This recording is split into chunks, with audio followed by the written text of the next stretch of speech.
This is Dr. John Tolson, and you're listening to the Disciple Making Podcast.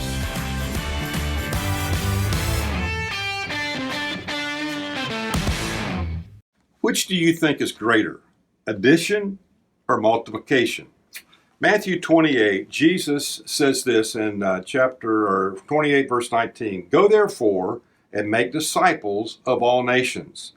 And as you know, I like to translate that, go make disciples who make disciples who make disciples. And then in another familiar passage in 2 Timothy 2:2, Paul takes the same concept but says it this way, and the things that you, talking to Timothy, and the things that you've heard from me among many witnesses, commit these to faithful men who will be able to teach others also. So there's an ongoing multiplication. So the question is today, which do you think will have a greater impact, preaching or disciple making?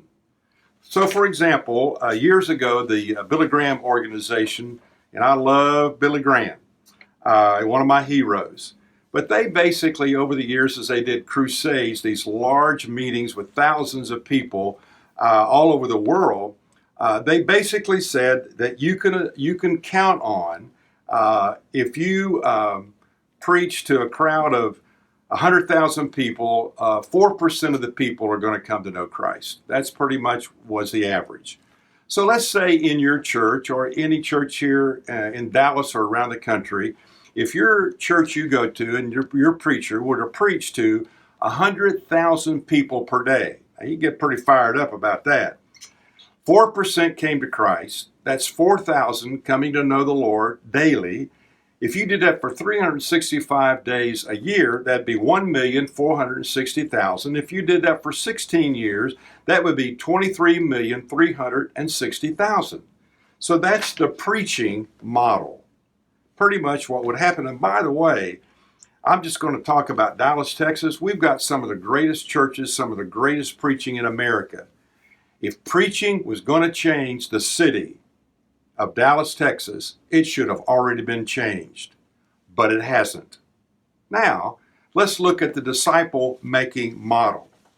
If you were to take 2 people a year and disciple them and get them ready to disciple someone else, and if you went through, let's say, our 4 priority book that we highly recommend, and if you did that for a year with 2 people, at the end of that year, they then each spin off and each of them take 2 and you take 2 new people.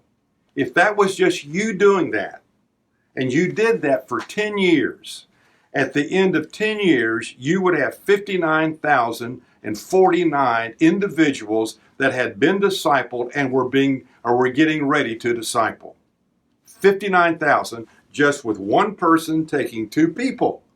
If you had in a church 10 people that said, sign me up, I'm going to make disciples, I'll take 2 a year, and I'll get them ready to do the same. Now this is obviously, if there's no attrition or fallout, this would be the result. If you did that with 10 people, taking 2 a year, and everybody replicates at the end of 10 years, you'd have 590,000 people. In a church of say, a size where you could handpick 100 people, that would take 2 a year, and you did that for 10 years, you'd have 5,904,000 people. Do you see what I'm saying?